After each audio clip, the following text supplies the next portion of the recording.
Hi guys, and welcome back to the channel. Today I'm really excited to share with you a purchase I've recently made. It's been something that's been on my mind for a long time, and I've been keeping an eye out for it for a long time. And I'm really excited that today's the day I can share that with you.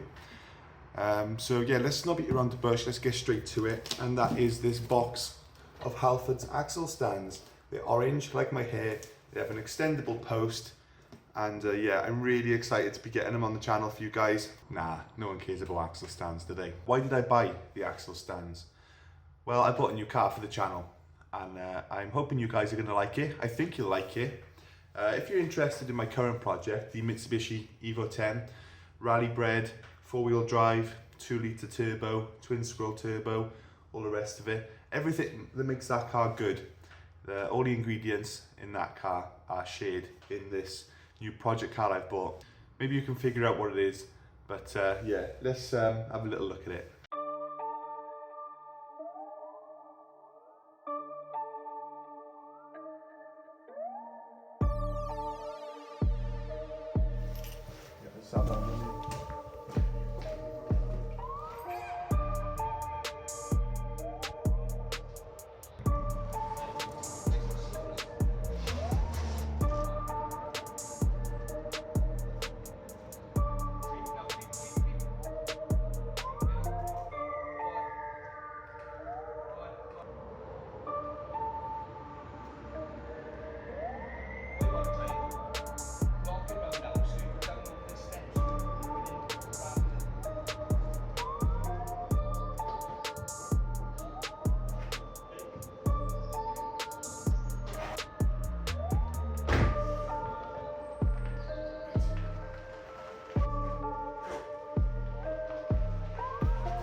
I'll do.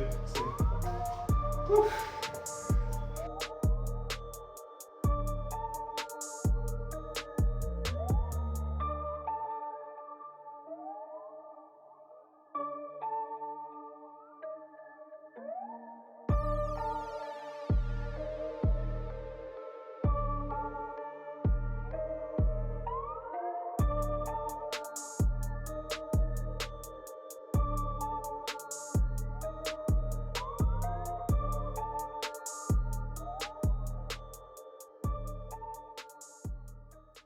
It's a Toyota Celica GT-Four. It's an ST205, and it's I think it was made in 1994. Now then, the specs on it is a 4-wheel drive, 2-litre turbocharged engine, 5-speed gearbox, and I think because this is a Japanese import, it should be making around 260 brake horsepower when everything's going smoothly.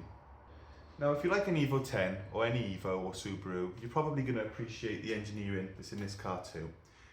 Really, the Celica was one of the first to start this whole 4-wheel drive 2-litre turbo trend that happened in the 2000s. Because back in the 80s, I think it was, they actually had the ST165.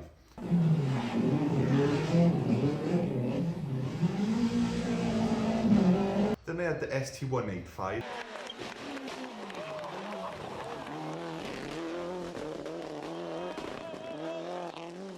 Then I had the ST205, which is what this is.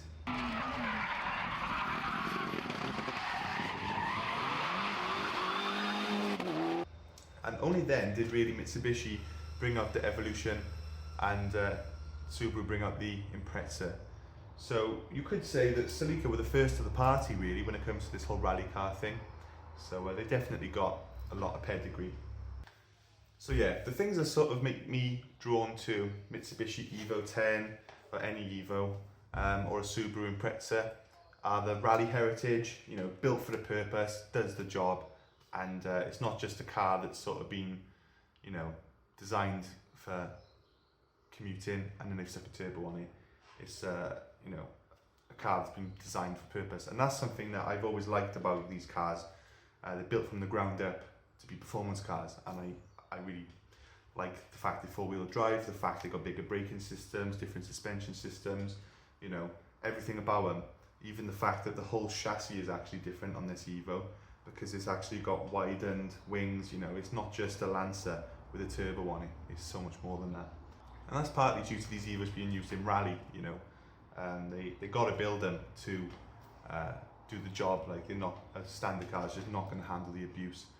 And everything I like about that is shared really with this Celica.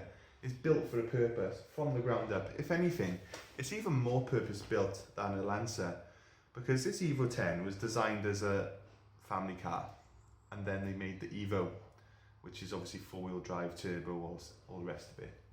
But the car that the Celica GT-Four is based on is a sports car. So the base car is a performance car. So when they've then gone and purpose built it for rally, it's like, you know, it's a double win really. And you can't feel it, you get in it, and it's so much lower than the Evo 10. It's like a flipping sports car, like more than a rally car.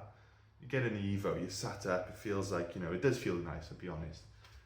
But that has got a completely different feel to it.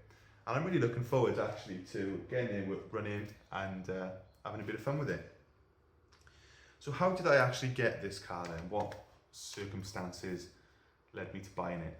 Well, I don't want to go giving previous owners information away on the internet or anything like that. So I'm just going to give you a basic rundown. We were at a social gathering, talking about cars. I noticed him looking at a Jaguar in the car park, and he was quite interested in it. So we got talking about cars, came out that he had this, stored in the garage. He'd had a bit of a bad time with it, and I basically offered him, you know, to buy it, and he said yeah, so here it is. So what's wrong with it? Well, a long time ago, the piston rings failed, or a piston ring cracked. So he was put into a local specialist. They rebuilt it for quite a large amount of money. Within 100 miles, the engine failed again. Now, the problem was basically traced back to the boost control lines not being connected properly, and it overboosted and potentially caused engine problems that way. But an engine overboosting doesn't necessarily cause crank bearing failure, which is what the previous owner suspected to be wrong with it. Now, I'm pretty sure he's done his homework, but I'm going to just go through everything anyway and double check it. But those two things, they don't seem to link. If an engine overboosts, you could expect to see melted piston, melted valve, you know, cracked piston rings. But crank bearing failure, I don't think that's really something that happens when you overboost an engine. So I'm gonna go through it, do a compression test, check the timing, do all the basic checks, maybe take the sump off, have a little wiggle of the con rods, take off the caps if possible, have a look if there's any scoring or damage. If there's any obvious damage, then obviously the engine's going to be coming out. But just a knocking sound or a tapping sound coming from the engine doesn't necessarily mean that the engine's blown. I haven't started it because there was no oil in it when I bought it. You drained it in the past. Now, my Mitsubishi, if you look through the service history on it, about 20,000 miles, when it was 20,000 mile old, it went into Mitsubishi dealer for an engine knocking sound. But when you actually look at the diagnosis from the Mitsubishi dealer, it came back as a timing chain tensioner was rattling. So, you know, a knocking sound is not always catastrophic, but you know, I'm pretty sure the previous owner's done his research. I'm going to treat it as a blown engine, but I'm hoping for the best, obviously, but I'm prepared for the worst. So we're going to start with a compression test, maybe check the timing. We'll do a few basic tests like that, and try and narrow it down a bit. I don't want to just pull the engine out because, like I said, it could be something non-catastrophic, but we'll have to see. So I do hope you are interested in this exciting project. It is a stunning car. As I said, today is more of a verbal update really. In the next video, I can give you a full walk around. I can show you all the modifications it's got on it. It does have some nice modifications. It has some little Japanese import quirks as well, and yeah, I can just give you a full sort of walk around, nice in-depth one. But let me know in the comments, because I do read your comments and I do listen to what you guys say. do you want more Evo videos or do you want more Celica videos? There's only so much money and there's only so much time that I can allocate to working on cars. So I have to prioritize one or the other. Do you want me to prioritize the Evo? Do you want me to just get that done? Do you want me to prioritize the Celica? Or do you want me to just do a mixture of the both and release videos sort of one after the other on each particular car? I would be interested to see what you like and what you sort of like watching. If I'm watching a YouTuber, I tend to like to see the car done as soon as I've seen the first video because I'm quite impatient, but I know that it's not always that simple. So hopefully you have enjoyed this little video.